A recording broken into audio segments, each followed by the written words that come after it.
So somebody mentioned a New Yorker cartoon earlier, and one of my favorite New Yorker cartoons was a congressman handing like a speech back to a staffer, and the caption on the cartoon said, "This is great stuff, Chip. Now smarten it up and dumb it down."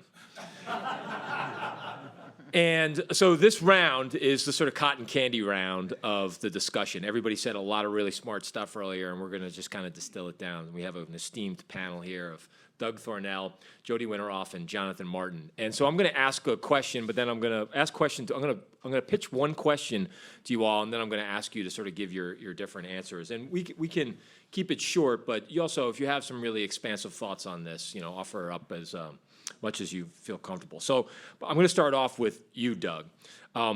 What is one piece of advice that you would give the Biden campaign that you believe they're currently not getting or didn't get from any of the earlier panels? Well, I think the other panels were really smart in terms of their advice. Look, I think this is pretty simple, and it may be repetitive here, but they've got to lean into their strengths. And their strengths for Joe Biden is his character, and I think however they put that on display, whether it's on advertising or what they put up on social media or the events he's at, having his character come through is going to be very important because it's a great contrast with who their likely opponent will be, someone who is deficient there. And I think at the end of the day, character is going to be a really important issue in this election.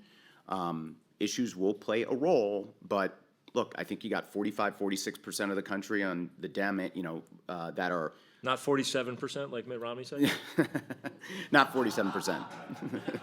Sorry about Not that was a sore spot or anything with me. Yeah.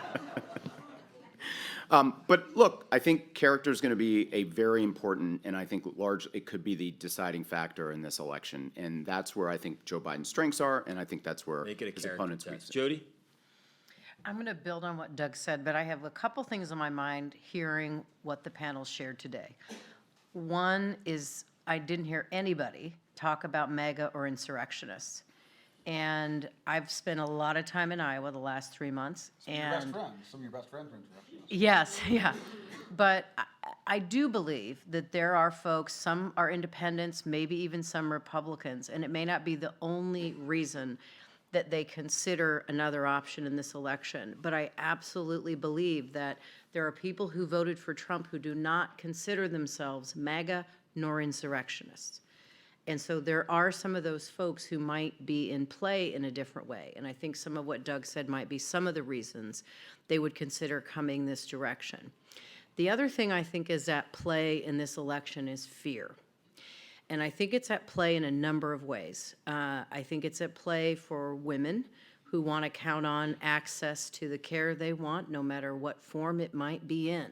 I think it's the LGBTQ plus community who's been under attack for the last year to 2 years intensively, and having bills passed, having our hate crimes rise by the FBI statistics, and also knowing we have people of our community who are being murdered. And so, there are fears amongst folks that maybe they're not saying out loud all the time, and I believe the same is true for Black and brown people. This is not there's not sort of a comfort in the country right now. This is a frightening time, and you add on top of that the things that are going on out in the world. So my advice would be, in addition to playing to your strengths, understand that people are living in fear, and that is going to be a big motivator in this election.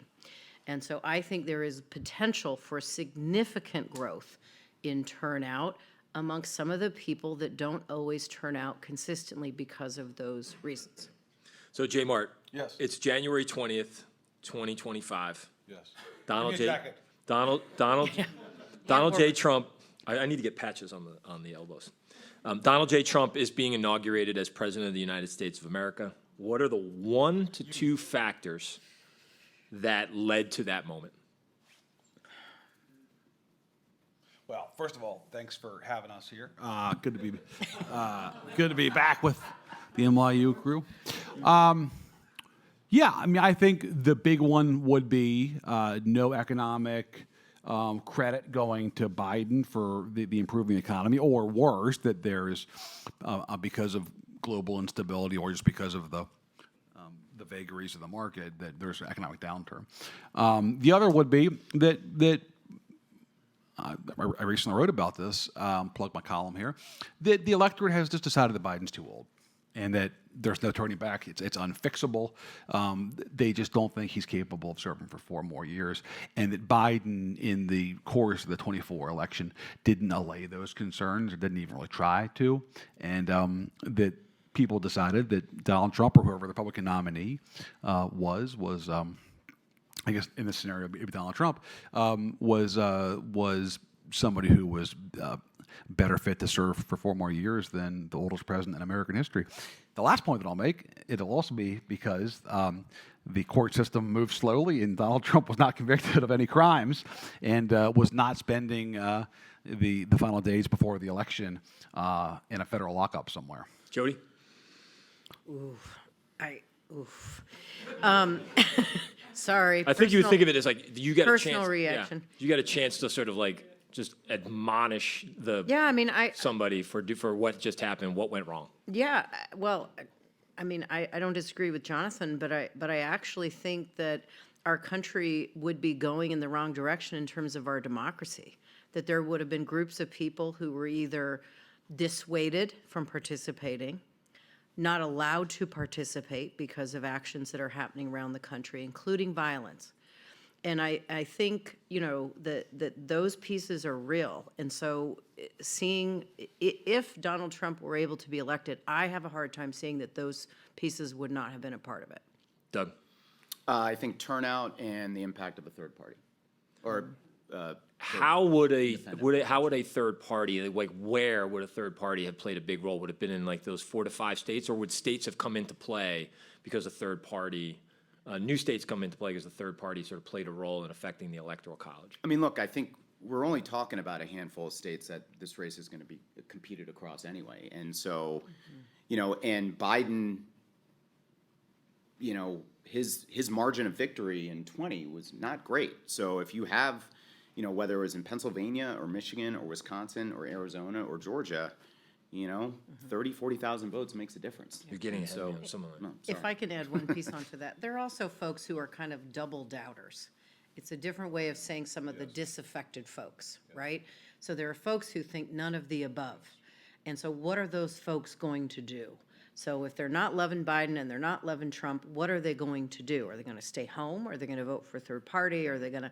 So that is a different group of folks in terms of wondering what might have happened to them. Do you think there are nose holders out there, folks that say they just can't vote for Joe Biden because he's too old, and they just can't vote for Donald Trump, that because he's a anti-democratic, and I had to vote for somebody as a conscientious objector? Well, I think I don't know so much if it's like they can't vote on our side, that they can't vote for Biden because he's too old. I think that there are some people who should vote for Biden who need a reason to vote for him. And I think it's going to be incredibly important that the Democratic Party and the Biden campaign invest a lot of resources in turning out the base of their party, and they need to do that very early on and treat young people, black voters, brown voters as persuasion voters. And that's not to say you ignore swing voters. You don't. But they're going to have hundreds of millions of dollars. They can do both at the same time. Yeah, I think Doug raises a vital issue. I should have mentioned it in my litany. But let's just take Wisconsin, which may be like the most dead center state in the country, and perhaps the sort of biggest tell as to where the center of the electorate is. Let's say Cornel West gets on the ballot in Wisconsin. Cornel West is like a heat-seeking missile aimed at Joe Biden's voters, who either aren't going to show up at all or would show up and reluctantly vote for Joe Biden in a place like Madison. Cornel West gets 10,000 votes in Dane County, Wisconsin, and then you go over to the Milwaukee suburbs, like Waukesha, upscale, historically Republican suburb, but that really turned south on Trump.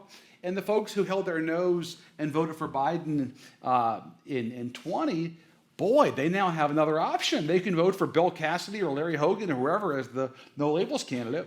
And instead of that grudging vote for Biden, they're doing a grudging vote or a sort of like, well, I have an escape hatch now. I'm voting for Larry Hogan instead. You combine those two voters, the young Madison liberal and the sort of bushy Republican in the Milwaukee suburbs that now has a third-party candidate to vote for.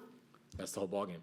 Boy, that's it. JoDee, is there such a thing as the pro-life, pro-choice vote, and how important is that voter in the 2024 election? So somebody who may be, a religious conservative, but doesn't believe that they would support legislation to ban abortion.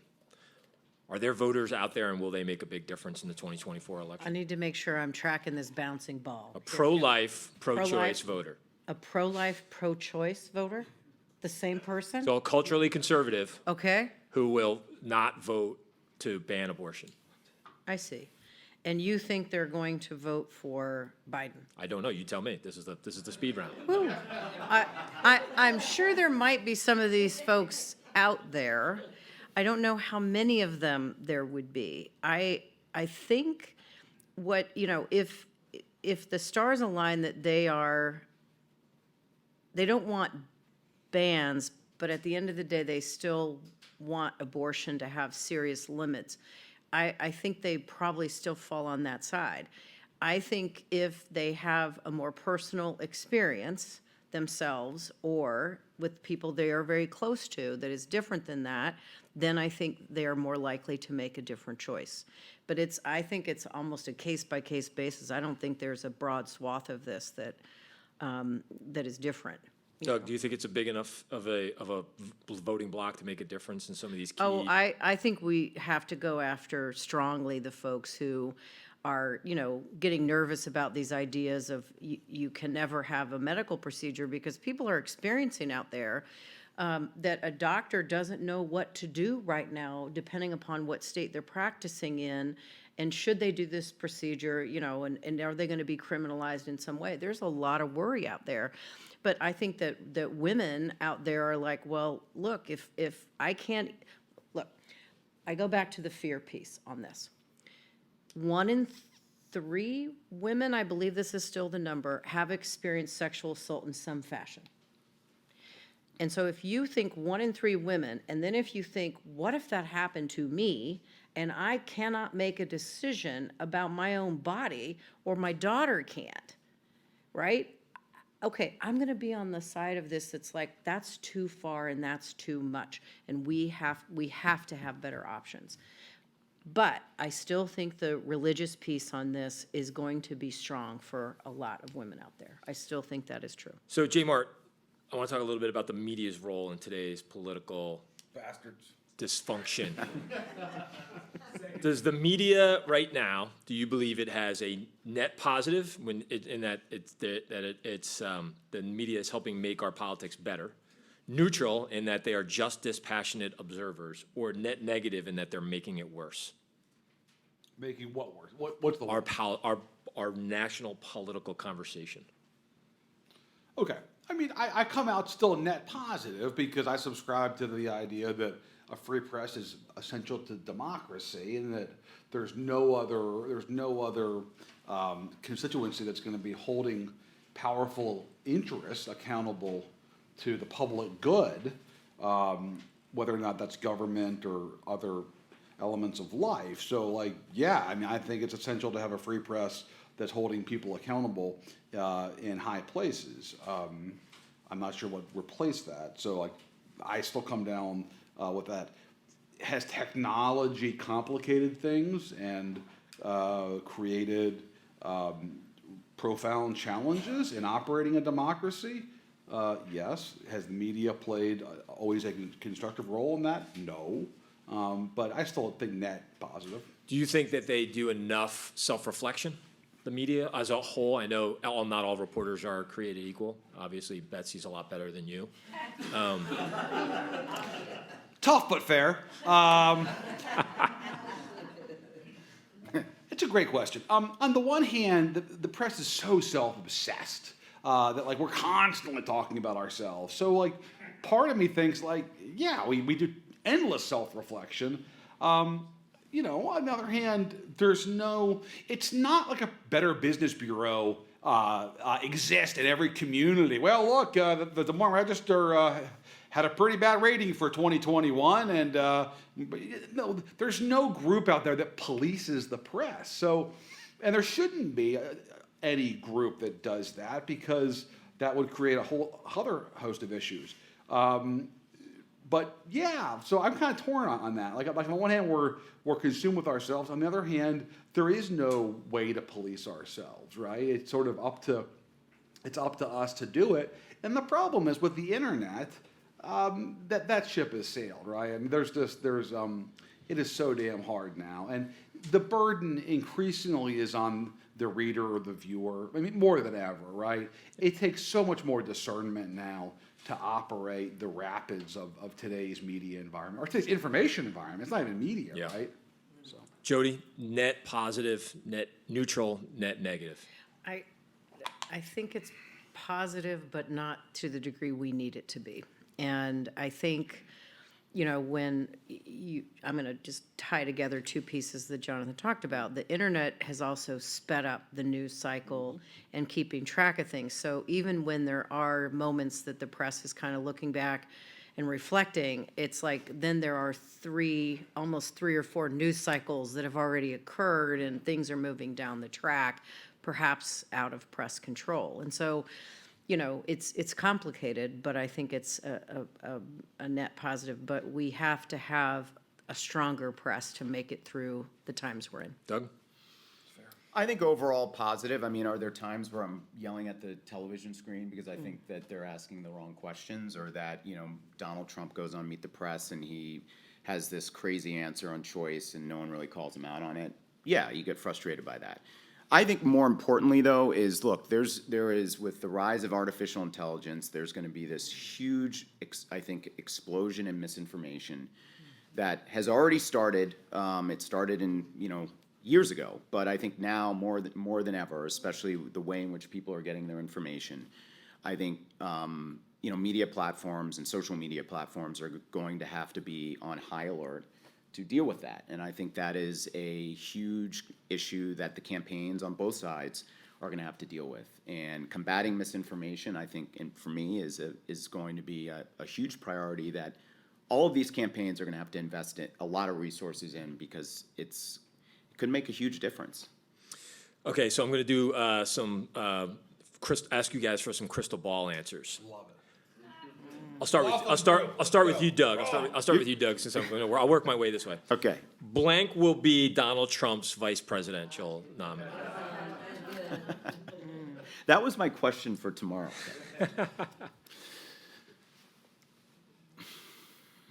And then maybe why you think that.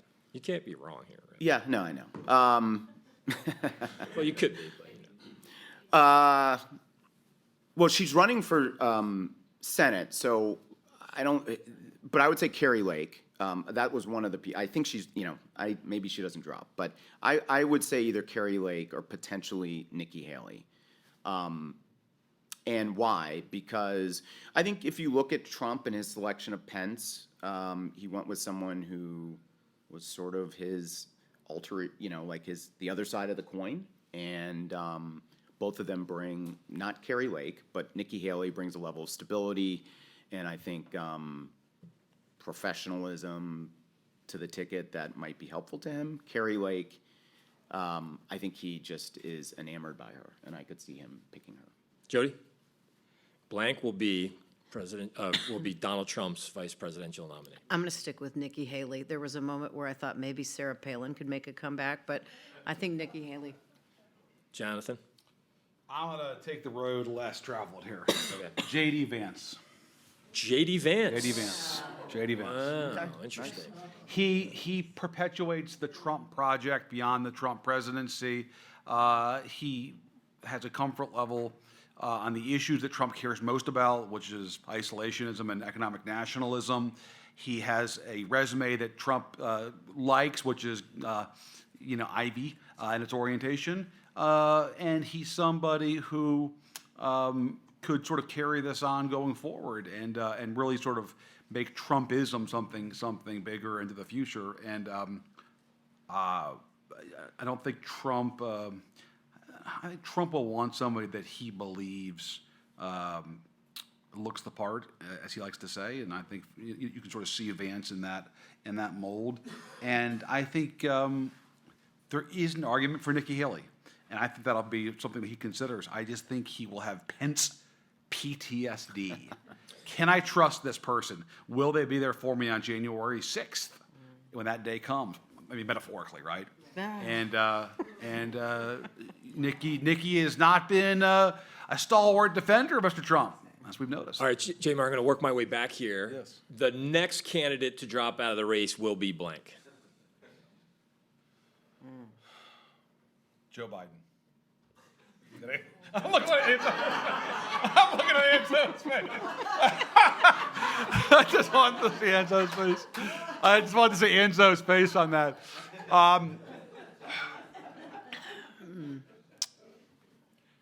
Let's see here. Will Hurd already dropped out. I mean, okay. Let's say is Asa still in the Does race? Pence make it to Iowa? Asa. Asa? That's an easy answer, right? Yeah. JoDee? I'll go the next one and I'll say Pence. Doug? I think that's a good pick. I do Pence. Is Rob Collins here? No, I'm just kidding. I'm just kidding. I can't believe I'm just kidding. Tim Scott's going to make it through Iowa. All right. this is Doug Burgum erasure. I mean, like, come on, people. I'm gonna go through a couple more, and then I'm gonna turn to the audience to see if there's any questions out there that they've been dying to ask. But on election night, we are all sitting on the edges of our couches or bar stools or wherever you're watching it, and we're watching one. It all come down to one state. What state is that, Doug? Arizona. Arizona again. JoDee? Arizona. Wisconsin. Wisconsin. That's my answer. Okay, a couple more crystal ball questions. Jonathan, Yes. blank will one day be president of the United States. Kevin Madden. Wrong answer. Unelectable. I've seen the Oppo The file. Oppo folks. file on that. Wait till you see Terrible. Doug's ads. All They're those, gonna be all those, lit. all those karaoke videos. They start to come out. Exactly. JoDee, blank will be one day will be president of the United States. Gretchen Whitmer. Gretchen Whitmer. Good call. Doug. Oh, this is tough. I know what he's going to say. I can't really say it, though. Yeah. Just say it. I would say that... Say it. Wes Moore. I know. I would say either Mark Kelly or Wes Moore. I'll give you two. You got both clients in, folks. Look at that. Look at that. I'm actually gonna say I have a guarantee Nikki Haley will be president. Maybe not this time around, but Nikki Haley will be president of the United States one day. Absolutely. So, okay. So I'm gonna start. I'm gonna go back this way again. I'm gonna start with you, Doug. What's your biggest worry when you look into the crystal ball of American politics? Like, what's your biggest concern? When you think about the trend lines that are troubling you right now and it keeps you awake at night, you worry about what? For the upcoming election or just in general? Just in general. Just in general, of the American political system, your biggest worry is what? People start to just fall out of the system and Apathy. not care anymore. Apathy. JoDee? Just the risk to democracy generally. I think we are so on the brink of losing it. J-Mark? January 6th was not the culmination, but the beginning of a protracted period of political violence in America. I would agree with that. I'll add my 2 cents here, is that the biggest worry I'd have is that January 6th was seen by many as not a failure, but a huge, huge success. That is probably my biggest worry. So I literally have my last question, Lynn. You ruined my vibe as the moderator. What is the most encouraging trend that you see in American politics that gives you hope for the future? Start with Doug. No, I'm starting with you. Okay. I'm the moderator. The most encouraging trend. The most encouraging trend that I've seen in.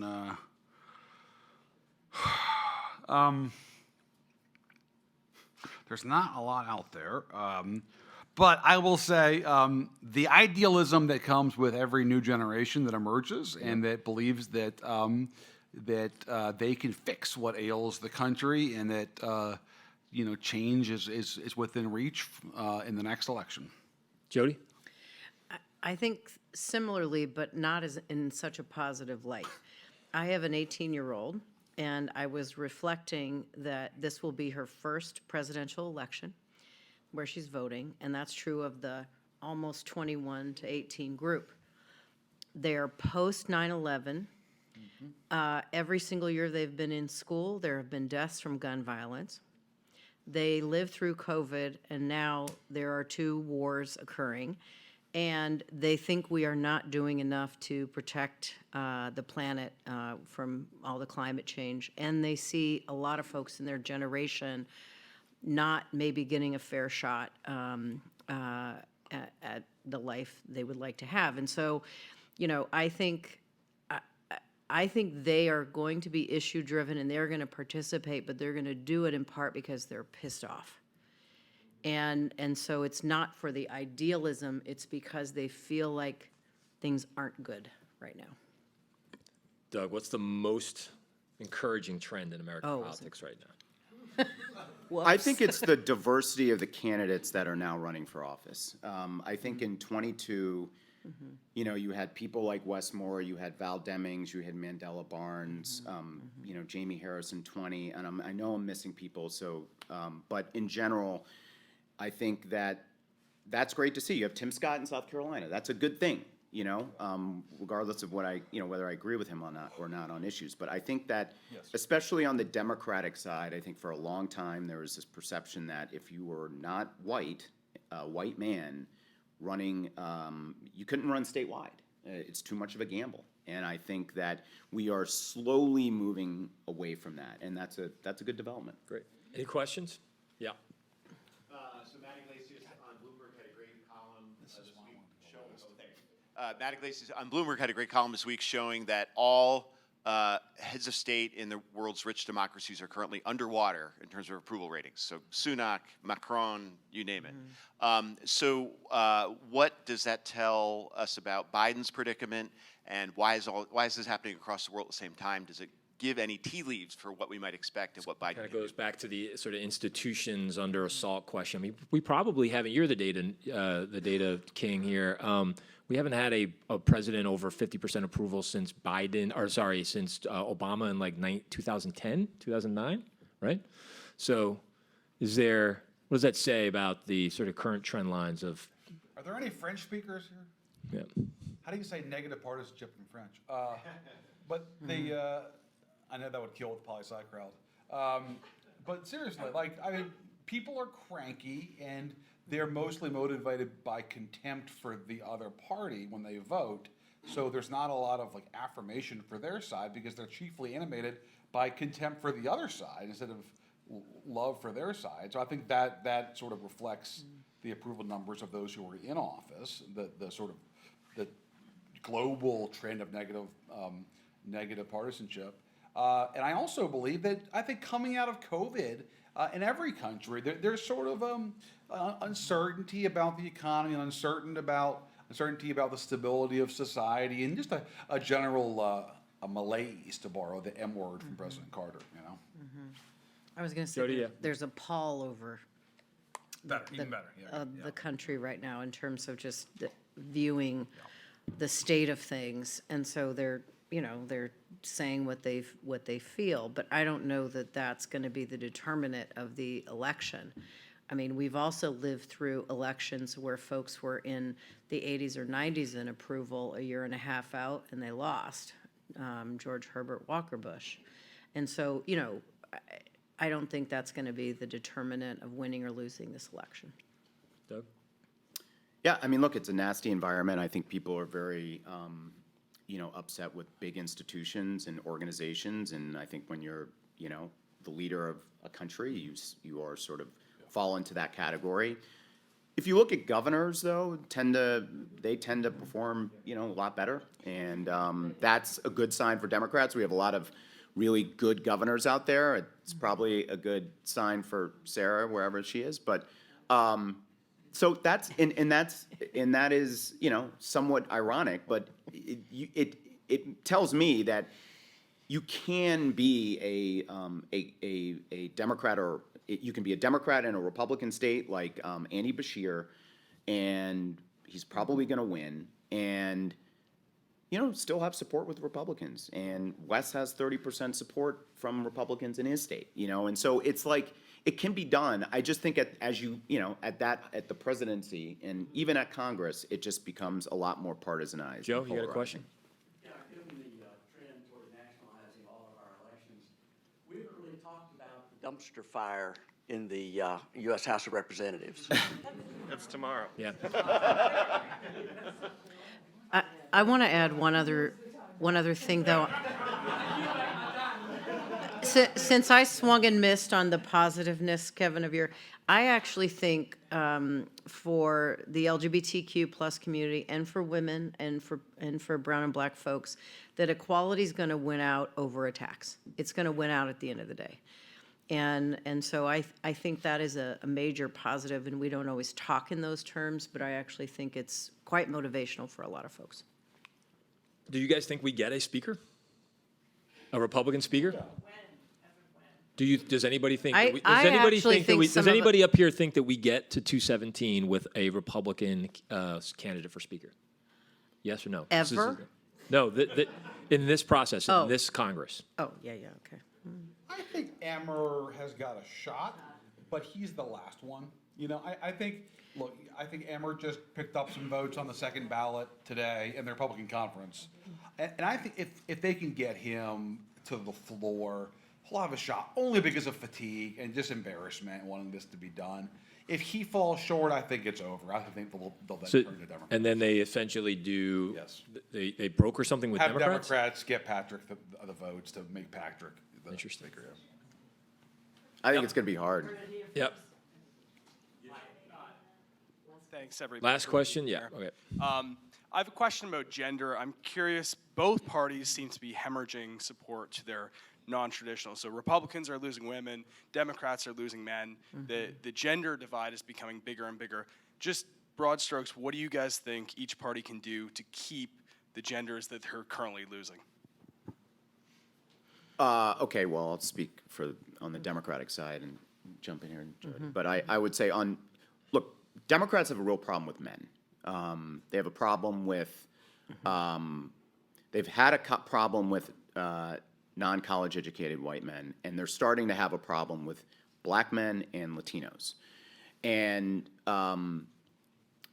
they need to address that and be honest about that. And so I think that that's got to be a priority. That is not to say by any means that, they should not, they should sort of step back from campaigning for women's votes. But I do think we sort of are living in this, I think, fantasy land that it's not an issue, and it is. And I think we have to be honest with ourselves with the party, and we have to have a plan for it, and we have to, I think, message around it, and because we will keep seeing an erosion of support among men if we don't deal with it.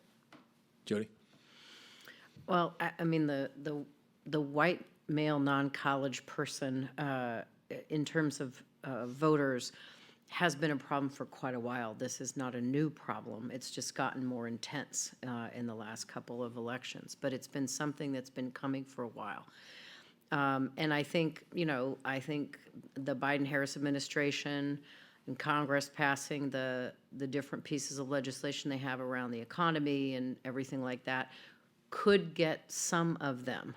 But I think we also don't need to overshoot that possibility in terms of how the campaigns spend money. So there's a defensive piece of it, there's an offensive piece of it, but there are a lot of other folks to go get out there where some more of the resources should be spent.